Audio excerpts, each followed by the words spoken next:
Hi friends, ನಮಸ್ಕಾರ ಎಲ್ಲರಿಗೂ. ರಂಜೂಸ್ homely ಫುಡ್ಗೆ ಎಲ್ಲರಿಗೂ ಸ್ವಾಗತ. ಇವತ್ತೊಂದು ಸರಳವಾಗಿ ಥಟ್ಟಂತ ಮಾಡಬಹುದಾದಂಥ ಒಂದು ಬ್ರೇಕ್ಫಾಸ್ಟ್ ರೆಸಿಪಿ ಜೊತೆ ಬಂದಿದ್ದೀನಿ. ತುಂಬ ಸಿಂಪಲ್ ಆಗಿ ನಮಗೆ ಬೆಳಿಗ್ಗೆ ಎದ್ದು ಇದನ್ನು ಮಾಡ್ಬೋದು. ಹೆಲ್ದಿ ಕೂಡ, ಆರೋಗ್ಯಕರವಾದಂಥ ಒಂದು ಬ್ರೇಕ್ಫಾಸ್ಟ್. ಬನ್ನಿ ನೋಡೋಣ ಏನು ಅಂತ. ಆಮೇಲೆ ನೀವು ಫಸ್ಟ್ ಟೈಮ್ ಈ ಚಾನಲ್ ನೋಡ್ತಿದ್ರೆ ಖಂಡಿತ ಒಂದ್ಸಲ ಚಾನಲ್ ಸಬ್ಸ್ಕ್ರೈಬ್ ಮಾಡಿ ಸಪೋರ್ಟ್ ಮಾಡಿ. ಅದರ ಪಕ್ಕದಲ್ಲಿರುವ ಬೆಲ್ ಐಕನ್ನು ಪ್ರೆಸ್ ಮಾಡಬೇಕು. ಅದರಲ್ಲಿ ಬರುವ ಆಲ್ ಆಪ್ಷನ್ಗೂ ಕ್ಲಿಕ್ ಮಾಡಬೇಕು. ಹಾಗಿದ್ರೆ ಮಾತ್ರ ನಾನು ಹಾಕುವ ಹೊಸ ಹೊಸ ವಿಡಿಯೋಸ್ಗಳ ನೋಟಿಫಿಕೇಶನ್ ನಿಮಗೆ ಸಿಗುತ್ತೆ. ಬನ್ನಿ ಈ ಸರಳವಾಗಿ ಮಾಡುವಂತ ಬ್ರೇಕ್ಫಾಸ್ಟ್ ಹೇಗೆ ಮಾಡೋದಂತ ನೋಡೋಣ. ಅದಕ್ಕೋಸ್ಕರ ಮೊದಲೊಂದು ಪ್ಯಾನ್ ಬಿಸಿ ಮಾಡಿಬಿಟ್ಟು ಅದಕ್ಕೆ ನಾನಿಲ್ಲಿ 1 ಸ್ಪೂನ್ ತುಪ್ಪ ಹಾಕ್ತಾ ಇದ್ದೀನಿ. ತುಪ್ಪ ಅಥವಾ ಎಣ್ಣೆ ಹಾಕೋಬಹುದು. ಸ್ವಲ್ಪ ಹೆಲ್ದಿಯಾಗಿ ಮಾಡ್ಬೇಕಿದ್ರೆ ತುಪ್ಪ ಹಾಕೊಳ್ಳಿ, ತೊಂದರೆ ಏನಿಲ್ಲ. 1 ಸ್ಪೂನ್ ಸಾಕು, ಜಾಸ್ತಿ ಏನು ಬೇಡ. ತುಪ್ಪ ಚೆನ್ನಾಗಿ ಬಿಸಿ ಆಗಲಿ, ಫುಲ್ ಆಗಿ ಸ್ಪ್ರೆಡ್ ಮಾಡ್ಕೊಳ್ಳಿ. ಆಮೇಲೆ ಸ್ವಲ್ಪ ಇಂಗ್ರೀಡಿಯೆಂಟ್ಸ್ ಎಲ್ಲ ತಯಾರು ಮಾಡಿ ಇಟ್ಕೊಂಡಿದ್ದೀನಿ ನಾನು. ಮೊದಲು ಇದಕ್ಕೆ 1 ಟೀ ಸ್ಪೂನ್ನಷ್ಟು ಶುಂಠಿ ಮತ್ತು ಬೆಳ್ಳುಳ್ಳಿ, ಅದೇ ರೀತಿ 2 ಹಸಿಮೆಣಸಿನಕಾಯಿ ಹಾಕ್ತಾ ಇದ್ದೀನಿ ನಾನು. ಮೊದಲು ಅದು ಚೆನ್ನಾಗಿ ಫ್ರೈ ಆಗಲಿ. ಅಂದ್ರೆ ಇಲ್ಲಿ ಜಾಸ್ತಿ ಫ್ರೈ ಆಗ್ಬೇಕಂತೇನಿಲ್ಲ, ಸ್ವಲ್ಪ ಬಿಸಿ ಆದ್ರೆ ಸಾಕು, ಎಲ್ಲ ಕೂಡ ಸಾಕು. ಇನ್ನು ಸ್ವಲ್ಪ ಕರಿಬೇವು, ಆಮೇಲೆ 1 ಈರುಳ್ಳಿ ಸಣ್ಣಕ್ಕೆ ತುಂಡು ಮಾಡಿಟ್ಕೊಂಡಿದ್ದೆ, ಅದನ್ನ ಹಾಕ್ತಾ ಇದ್ದೀನಿ. ಎಲ್ಲ ಚೆನ್ನಾಗಿ ಒಂದ್ಸಲ ಈ ತುಪ್ಪದಲ್ಲಿ ಫ್ರೈ ಆಗ್ಲಿ. ನೋಡಿ ಈ ರೀತಿ. ಉಪ್ಪೇನು ಹಾಕ್ಬೇಕಾದ ಅವಶ್ಯಕತೆ ಏನಿಲ್ಲ, ಬಾಡಿದ್ರೆ ಸಾಕು. ನೋಡಿ ಇವಾಗ ಈರುಳ್ಳಿನೂ ರೆಡಿ ಆಗಿದೆ.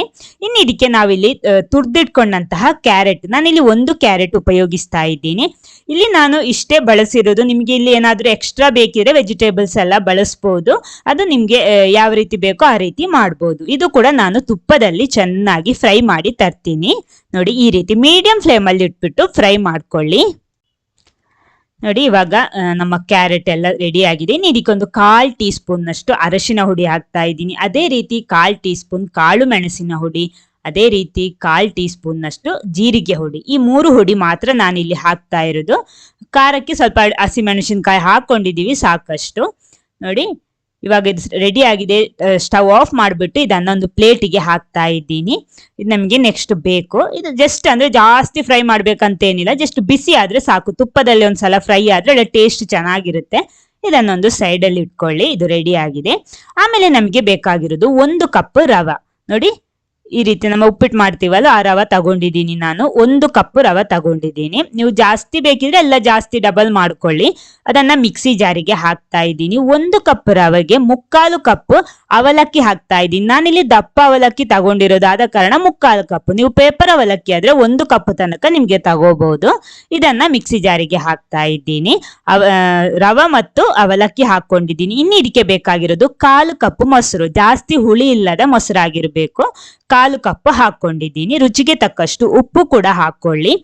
ಆಮೇಲೆ ನೀರು ಸ್ವಲ್ಪ ಹಾಕೊಳ್ಳಿ. ರುಬ್ಬೋದಿಕ್ಕೆ ಎಷ್ಟು ಬೇಕು ಅಂತ ನೋಡ್ಕೊಂಡು ಸೇರಿಸ್ಕೊಳ್ಳಿ. ನೀವೇ ಜಾಸ್ತಿ ಹಾಕೊಂಡು ರುಬ್ಬೇಡಿ, ಸ್ವಲ್ಪ ದಪ್ಪ ಬೇಕು ಹಿಟ್ಟು. ಆಮೇಲೆ ನಾವಿಲ್ಲಿ ಫ್ರೈ ಮಾಡಿಬಿಟ್ಟ ಕ್ಯಾರೆಟ್ ಮಿಕ್ಸ್ ಇದೆಯಲ್ಲ, ಅದರಿಂದ ಸ್ವಲ್ಪ ಅರ್ಧ ಭಾಗ ಮಾತ್ರ ಹಾಕ್ತೀನಿ. ಅದರಲ್ಲಿ ಮೇಯ್ನ್ ಆಗಿ ನೀವು ಹಸಿಮೆಣಸಿನಕಾಯಿ ಎಲ್ಲ ಇದೆಯಲ್ಲ, ಅದನ್ನ ರುಬ್ಬೋದಿಕ್ಕೆ ಹಾಕೊಳ್ಳಿ. ಇಲ್ಲ ಅಂದ್ರೆ ಅದು ನಮಗೆ ರೆಸಿಪಿಗೆ ಬಾಯಿಗೆ ಕಚ್ಚುವಾಗ ಸಿಕ್ಬಿಟ್ರೆ ಸ್ವಲ್ಪ ಕಷ್ಟ, ಮಕ್ಕಳೆಲ್ಲ ಇದ್ರೆ. ಅದಕ್ಕನ್ನ ಅದನ್ನ ರುಬ್ಬೋದಿಕ್ಕೆ ಹಾಕ್ಬಿಟ್ರೆ ಚೆನ್ನಾಗಿರುತ್ತೆ. ಆಮೇಲೆ ಇದರಿಂದ ಅರ್ಧ ಭಾಗ ಮಾತ್ರ ನಾನಿಲ್ಲಿ ರುಬ್ಬೋದಿಕ್ಕೆ ಹಾಕ್ತಾ ಇದ್ದೀನಿ. ಬಾಕಿ ಇರೋದು ಹಾಗೆ ಇರ್ಲಿ. ಇದನ್ನ ನಾನು ರುಬ್ಬಿ ತರ್ತೀನಿ ಚೆನ್ನಾಗಿ. ನೋಡಿ ನಮ್ಮಲ್ಲಿ ಹಿಟ್ಟು ಇಲ್ಲಿ ರೆಡಿ ಆಗಿದೆ. ಈ ರೀತಿ ಇದೆ.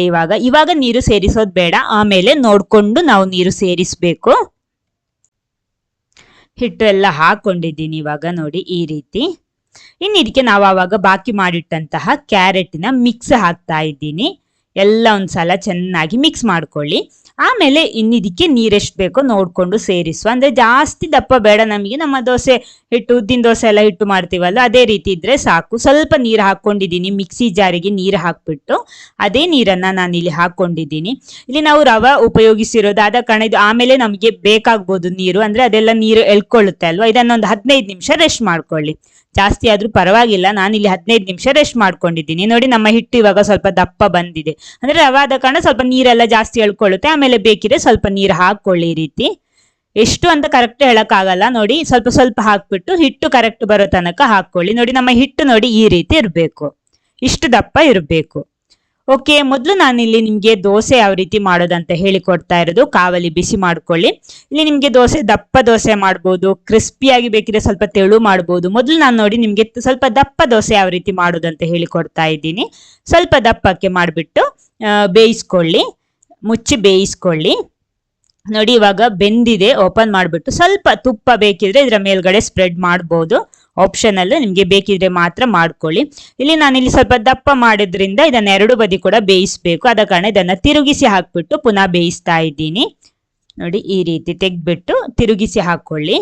ಒಳ್ಳೆ ಸಾಫ್ಟ್ ಆಗಿರುವಂತಹ ದೋಸೆ ನೋಡಿ ಈ ರೀತಿ ಇರುತ್ತೆ.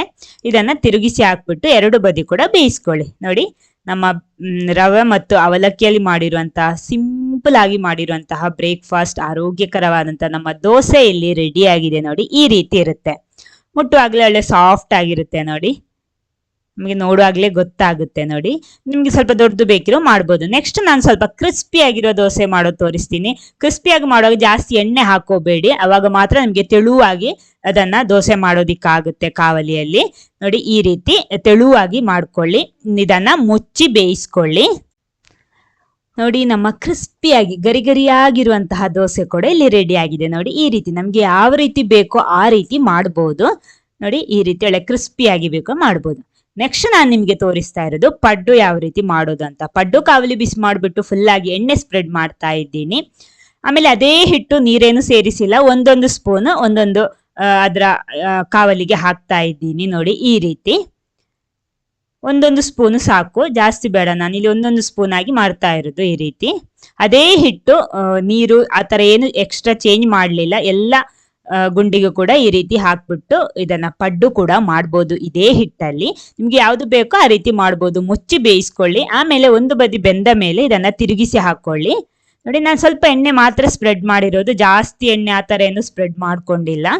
ಈ ರೀತಿ ಎರಡು ಬದಿ ಕೂಡ ಚೆನ್ನಾಗಿ ಬೇಯಿಸ್ಕೊಳ್ಳಿ. ತಿರುಗಿಸಿ ಹಾಕ್ಬಿಟ್ಟು ನೋಡಿ ಈ ರೀತಿ ಮಧ್ಯಭಾಗದಲ್ಲಿ ಸ್ವಲ್ಪ ಜಾಸ್ತಿ ಬೆಂಕಿ ಬರೋದ್ರಿಂದ ಸ್ವಲ್ಪ ಜಾಸ್ತಿ ಫ್ರೈ ಆಗುತ್ತೆ. ನೋಡಿ ಈ ರೀತಿ. ಓಕೆ, ಎರಡು ಬದಿ ಕೂಡ ಫ್ರೈ ಆದ್ಮೇಲೆ ಬೆಂದ ಮೇಲೆ ಇದನ್ನ ತೆಗ್ದ್ಬಿಟ್ರೆ ಆಯ್ತು, ನಮ್ಮ ಪಡ್ಡು ಕೂಡ ರೆಡಿ ಆಗುತ್ತೆ. ನೋಡಿ ಇಲ್ಲಿ ದೋಸೆ ಪಡ್ಡು ಎಲ್ಲ ರೆಡಿ ಆಗಿದೆ. ನಿಮ್ಗೆ ಯಾವ ರೀತಿ ಬೇಕೋ, ಯಾವ ಐಟಮ್ ಬೇಕೋ ಆ ರೀತಿ ಮಾಡ್ಬೋದು.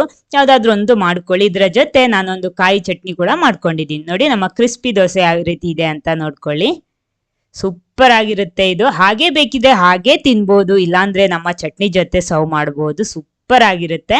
ತುಂಬಾ ಸಿಂಪಲ್ ಆಗಿ ಮಾಡುವಂಥದ್ದು, ಜಾಸ್ತಿ ಕಷ್ಟ ಏನಿಲ್ಲ. ತುಂಬಾ ಸಿಂಪಲ್ ಆಗಿ ಮಾಡ್ಬೋದು.